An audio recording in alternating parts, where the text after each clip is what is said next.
जय Hind. Prince GS मस्ती के यूट्यूब चैनल में आपका स्वागत है। आइए इस वीडियो के माध्यम से हम राष्ट्रपति के पद के बारे में जो है कुछ महत्वपूर्ण बिंदुओं की जानकारी को प्राप्त करते हैं। ठीक है, तो राष्ट्रपति जो है भारत का सर्वे सर्वा होता है, सर्वोच्च पद है। ठीक है, सर्वोच्च पद क्या है? राष्ट्रपति का है भारत में। ठीक, राष्ट्रपति को सर्वोच्च पद का दर्जा प्राप्त है, मतलब महामहिम जिसको बोलते हैं। तो अब आइए देखते हैं इसका जो संविधान में मतलब प्रावधान है वो अनुच्छेद 52 में है। ठीक है, अनुच्छेद 52 के अनुसार भारत का एक राष्ट्रपति होगा। तो राष्ट्रपति का जो ये अनुच्छेदों में जो मतलब सब कुछ है उसको हम लोग ट्रिक के माध्यम से समझते हैं जो है। ठीक है, 52 से लेके 61 तक जो है राष्ट्रपति के बारे में चर्चा किया गया है संविधान के अनुच्छेद 52 से लेकर 61 तक में। ठीक है, तो आइए हम चर्चा करते हैं और इसको एक ट्रिक समझते हैं। ट्रिक में है पकानी कोका द्वियोदशम। ठीक है, ट्रिक कहता है पकानी कोका द्वियोदशम। तो इसमें क्या हो गया बाबू, इसमें पा से हो गया पद। ठीक है, 52 के अनुसार ये पा से हो गया पद। ठीक, फिर उसके बाद हो गया कार्य से मतलब कार्यपालिका प्रधान। ठीक है, ये 53 हो गया। कार्यपालिका का प्रधान होता है। 54 में हो गया नी से निर्वाचन। ठीक, पांचवा मतलब 55 में हो गया कोटा। 56 में हो गया इसका कार्यकाल। ठीक, कार्यकाल ये अनुच्छेद 56 के अंतर्गत आएगा। तो कार्यकाल बेसिकली देखा जाए तो राष्ट्रपति का जो कार्यकाल होता है वो 5 साल का होता है। फिर 57 में हो गया दोबारा मतलब निर्वाचन। ठीक है, राष्ट्रपति का दोबारा निर्वाचन भी किया जा सकता है। 58 में हो गया योग्यता। 59 में हो गया दशाएं मतलब कंडीशन एंड टर्म्स। ठीक है, फिर 60 मतलब ये 59 में हो गया और 60 में देखा जाए तो शपथ हो गया। ठीक है, और 61 में हो गया महाभियोग। इसके अनुसार मतलब ये सब आर्टिकल है कि अनुच्छेद 52 के अनुसार राष्ट्रपति का पद होगा और इसी मतलब अनुच्छेद को हम लोग यहाँ पढ़ लेते हैं। ठीक है, ध्यान से देखिएगा, समझिएगा, बहुत अच्छे से समझ में आ जाएगा। पकानी कोका द्वियोदशम से इसके सारे अनुच्छेद हैं, मतलब 52 से लेकर 61 तक। तो आर्टिकल 52 कहता है कि भारत का एक राष्ट्रपति होगा। ठीक है, मतलब राष्ट्रपति का एक पद होगा। तो एक्चुअली होगा तो भारत में एक राष्ट्रपति होगा। तो राष्ट्रपति का पद लिया कहां गया है? पहली बात लिया गया ब्रिटेन से। ठीक है, ब्रिटेन से राष्ट्रपति का पद ब्रिटेन से लिया गया है। एक्चुअली देखा जाए तो ब्रिटेन में मतलब राष्ट्रपति होता नहीं है। राष्ट्रपति की जगह जो है वहां की रानी को दर्जा प्राप्त किया गया है। ठीक है, ठीक, राष्ट्रपति की जगह जो है जो राष्ट्रपति का दर्जा होता है वहां की ब्रिटेन की रानी को वो दर्जा दिया गया, वो दर्जा प्राप्त है। लेकिन देखा जाए तो वहां राष्ट्रपति होता नहीं है। ठीक है, वहां की रानी होती है। और ये जो पद लिया गया है ये ब्रिटेन से लिया गया है। इसलिए लिया गया है, एक्चुअली देखा जाए तो ब्रिटेन की रानी के पास भी देखा जाए तो सिर्फ मतलब औपचारिक रूप से शक्तियां हैं। ठीक है, वास्तविक प्रधान नहीं है। वास्तविक प्रधान वहां का ब्रिटेन में भी देखोगे तो वास्तविक प्रधान वहां जो होता है वो प्राइम मिनिस्टर होता है, प्रधानमंत्री होता है।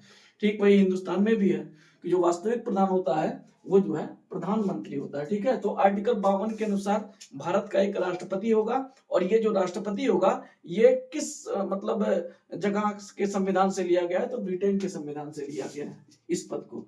53 कहता है, अनुच्छेद 53 बाबू कहता है आर्टिकल कि कार्यपालिका का प्रधान होगा। मतलब जो कार्यपालिका होगा उसका प्रधान कौन होगा?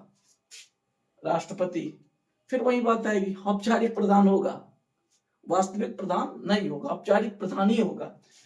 54 कहता है कि इसका निर्वाचन, ठीक है, 54 के अकॉर्डिंग राष्ट्रपति का जो निर्वाचन होता है अनुच्छेद 54 के अकॉर्डिंग जो मतलब प्रक्रिया है वो देखा जाए तो निर्वाचन का है, राष्ट्रपति के निर्वाचन का। अब राष्ट्रपति का जो निर्वाचन होता है वो एक निर्वाचित मतलब निर्वाचक मंडल के द्वारा किया जाता है। ठीक है, जिसमें लोकसभा, राज्यसभा तथा विधानसभा के सभी निर्वाचित सदस्यों के द्वारा राष्ट्रपति का चुनाव कराया जाता है। ठीक है, यही निर्वाचक मतलब निर्वाचक मंडल होता है यही, जिसमें विधान परिषद के सदस्य नहीं आते हैं। लोकसभा, राज्यसभा तथा विधानसभा के सभी निर्वाचित सदस्यों के द्वारा ही राष्ट्रपति का चुनाव कराया जा सकता है। ठीक है। हाँ, अब अगला पॉइंट है, अगला अनुच्छेद है अनुच्छेद 55 कहता है बाबू कोटा, कि कोटा मतलब भी कि कितना वोट जो है राष्ट्रपति को मिलना चाहिए। ठीक है, तभी काउंटिंग होगा, तभी वो माना जाएगा कि हाँ ये राष्ट्रपति जो है राष्ट्रपति का चुनाव लड़े हैं, इनका इतना मत एक सीमित किया गया है। अगर इतना मतलब वोट नहीं पाएंगे तो वो मतलब चुनाव ही निरस्त कर दिया जाता है।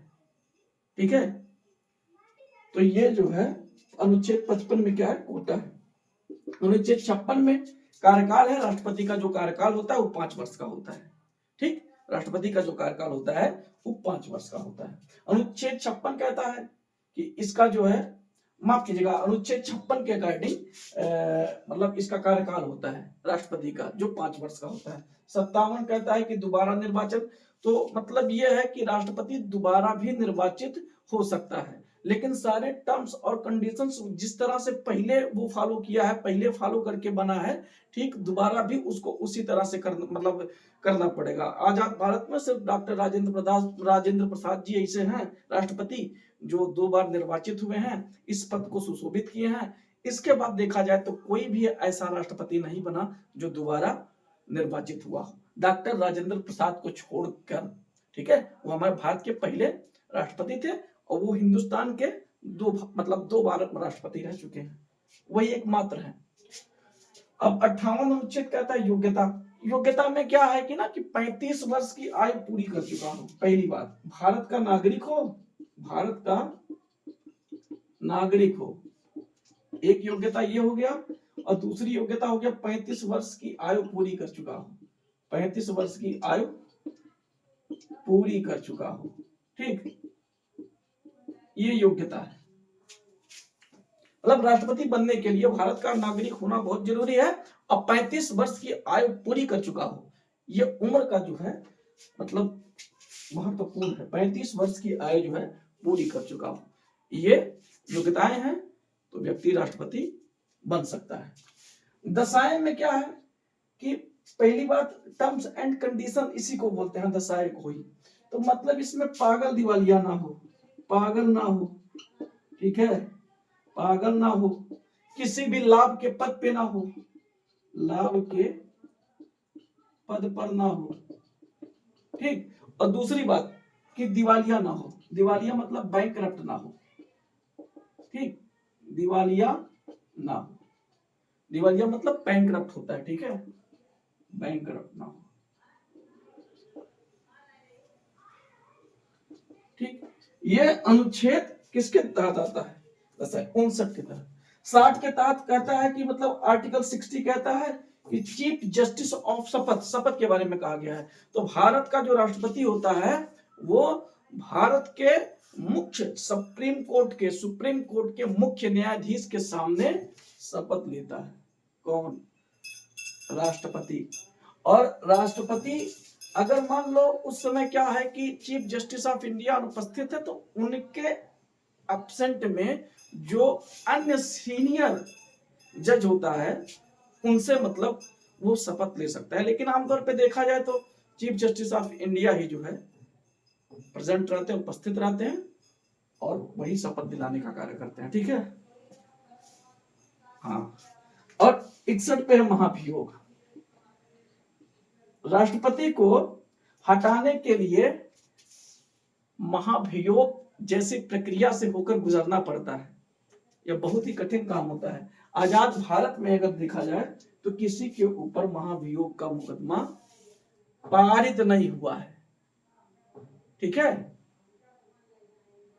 हाँ, आजाद भारत में देखा जाए तो किसी भी राष्ट्रपति के ऊपर महाभियोग का मुकदमा या महाभियोग पारित नहीं हुआ है। और महाभियोग एक्चुअली संसद के द्वारा लाया जाता है बाबू। इसको, महाभियोग को और राष्ट्रपति के निर्वाचन को हम लोग एक अलग वीडियो से पढ़ेंगे, अलग वीडियो में पढ़ेंगे अच्छे से। ठीक है, तो ये सब है महत्वपूर्ण जानकारी, महत्वपूर्ण बिंदु है राष्ट्रपति के बारे में, अनुच्छेद है, ट्रिक है, और ये सब बहुत ध्यान से देखिएगा तो समझ में आ जाएगा, कोई बहुत बड़ी बात नहीं है। ठीक है, बहुत आसानी से आ जाएगा। और महाभियोग, ये महाभियोग और निर्वाचन के तो हम लोग देखते हैं, तो इसको एक अलग वीडियो में हम लोग अच्छे से हम बना के आपको समझा देंगे। ठीक है, मिलते हैं फिर नेक्स्ट वीडियो में, तब तक के लिए जय हिंद।